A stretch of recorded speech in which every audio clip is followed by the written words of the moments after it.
जैन मुनींनी संदीप देशपांडे यांना इशारा दिलाय, आम्ही बांगड्या भरलेल्या नाहीत, वेळ आल्यावर जशास उत्तर देऊ असं त्यांनी म्हटलंय। तर जैन मुनी यांनी संदीप देशपांडेंना इशारा दिलेला आहे। काल मनसेने या संदर्भात आक्रमक पवित्रा घेतलेला होता। संदीप देशपांडे यांनी उघडपणे इशारा दिलेला होता आणि त्यालाच आता जैन मुनी निलेश चंद्र यांनी संदीप देशपांडेंना प्रत्युत्तर दिले।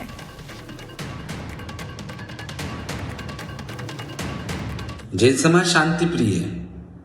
सफेद कलर जो शांति का प्रतीक है। ऐसा नहीं है कि जैन समाज ने चूड़ियां पहन के रखी है। वक्त और समय आने पर आपका जवाब भी आपको दिया जाएगा। माननीय बाला साहब ठाकरे जब महाराष्ट्र में थे तो महाराष्ट्र के अंदर कभी जातिवाद, धर्मवाद और संप्रदायवाद नहीं था। बाला साहब नहीं है, इसलिए बाला साहब के विचार भी खत्म हो चुके हैं।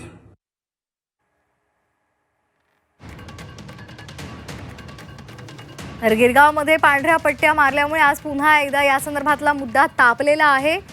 गिरगावकर संघटनेने यावर निषेध नोंदवलेला आहे। तर दुसरीकडे निलेश चंद्र जे जैन मुनी आहेत त्यांनी संदीप देशपांडे यांना इशारा दिलाय। दरम्यान जैन मुनी यांच्या प्रतिक्रियेला संदीप देशपांडे यांनी उत्तर दिलेलं आहे, पाहूयात।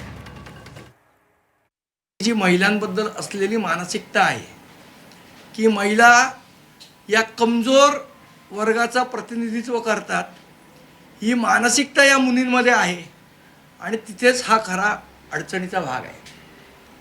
कारण यांच्यामध्ये कोणी रणरागिणी महिलाच झाल्या नाहीत, पण ती मराठी माणसाच्या इतिहासात नाही। आमच्याकडे अहिल्याबाई होळकर होऊन गेल्या, जिजाऊ आऊसाहेब होऊन गेल्या,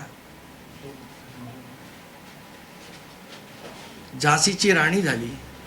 त्यामुळे आमच्याकडे वीर महिलांचा एक प्रदीर्घ इतिहास आहे जो यांच्याकडे नाही। त्यामुळे सतत महिलांना दुय्यम दर्जाची वागणूक देणं हे मला असं वाटतं यांचं वैशिष्ट्य आहे।